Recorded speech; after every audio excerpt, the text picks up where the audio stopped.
Where do you get your very first coaching or consulting clients?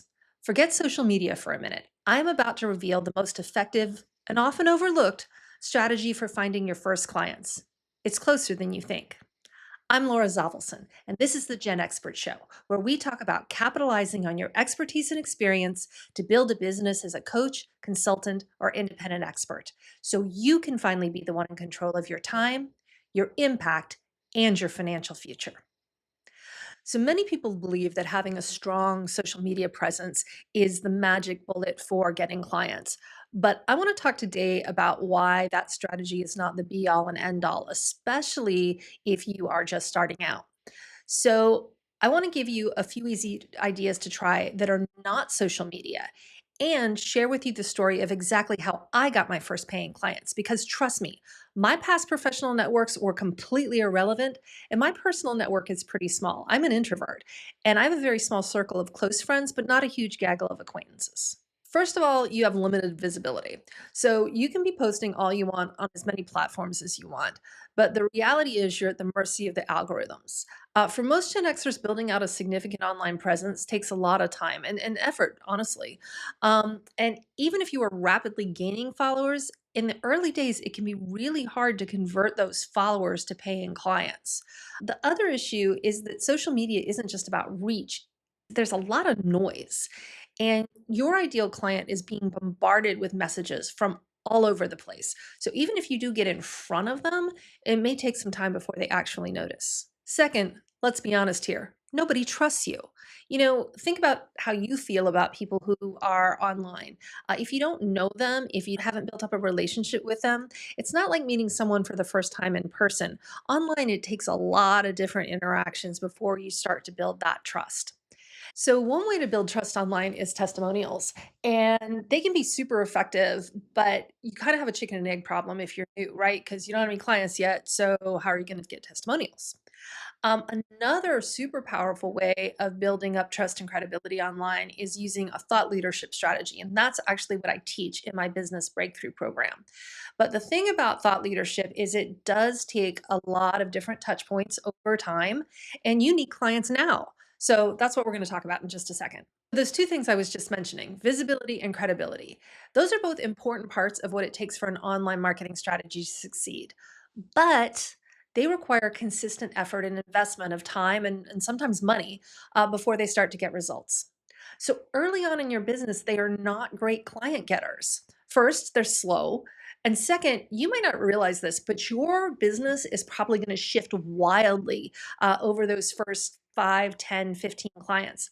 This is true for every single coach or consultant. Actually, it's true for almost every business. When you're in the early stage, you're still finding your way.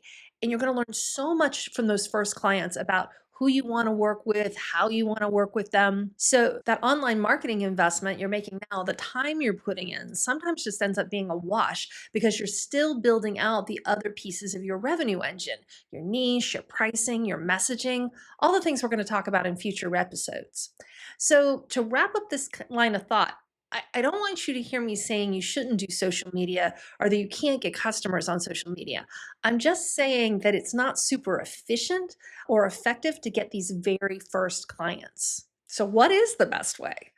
The best way, and the way I got my first clients, and the way almost everyone I know got their first clients, is through your own networks. And before you start thinking that you don't know anybody who would want to hire you, because that's exactly what I thought, I have three ideas that I think are going to give you some confidence that those first clients are closer than you think. Okay, strategy number one is warm introductions from people you know. So even if you don't directly know anyone who needs your services, it's highly likely that someone you know does. Now, I know this is a little scary because if you start telling people that you're doing this, then you actually have to do it. And then what if it doesn't work out? What is that going to look like and how are people going to look at you? I get that. But here's your reframe. You tell your friends who want you to be happy and successful, by the way, that you really want to give this a try and see if it works and see if you like it. And then just ask them who they know that might have the kind of problem that you solve and ask if they're willing to make an introduction. And when they make the intro, that's actually going to be all the credibility that you need. And if you solve a problem that that person needs to be solved, chances are they're going to hire you or they might know someone who needs to hire you. So for these first clients, while I don't necessarily advocate giving away your services for free, you might consider offering a friends and family rate, basically a screaming deal. So you can start getting that experience, start finding out who you like to work with and how, and get some early testimonials. Don't forget to ask for those. The second strategy you can use is swapping your skills with an expert in a different area. So maybe you're a productivity coach, maybe you could swap with a website designer. Or if you're a project management consultant, maybe swap with a social media consultant. And if you don't know any business owners that you can swap with and your friends don't know any, I am positive that you can find a group of business owners to join. Local chambers of commerce can be good. When I started my brand strategy agency 20 years ago now, that network and the referrals from the chamber grew that business to almost seven figures. And skill swapping isn't working for free, right? You're getting a service in exchange for the service that you're giving. And in addition to swapping skills, you can also swap testimonials. So that's another benefit to using this strategy. So I want to take just a second right now and talk about the importance of building relationships with other entrepreneurs when you're at this stage in your journey, especially if you're solo. I have found that my relationship with other women entrepreneurs has just been so helpful and so valuable with all of the businesses that I've built. Starting a company is an unusual experience. And if you're trying to talk to your friends who have jobs about it, or maybe who don't have jobs about it, I'm not sure you're going to get the support that you're looking for. It can just be hard to relate. In my Gen X escape plan, where I walk you through a simple roadmap on how to start your building your business, I actually call it building your success squad.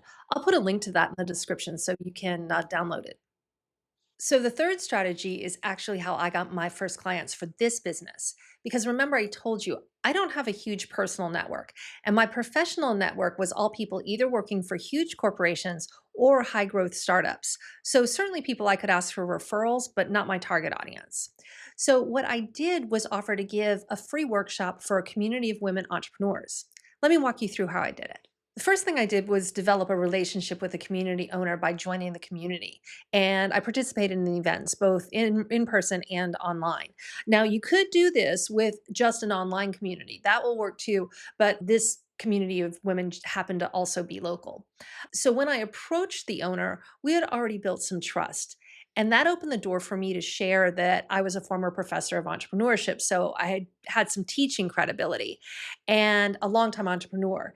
And then the last part, which is I think what sealed the deal, was that I offered to teach on a topic in an area of expertise that her community didn't necessarily offer. I was talking about how much you should charge. So if you've tried everyone you know, or that your network just isn't very well aligned with what you want to do, like mine, I highly recommend giving a workshop in your area of expertise.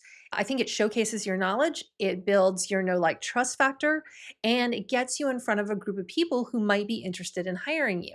But here is the part I don't want you to forget, and this is probably the most important thing I'm going to say this entire episode.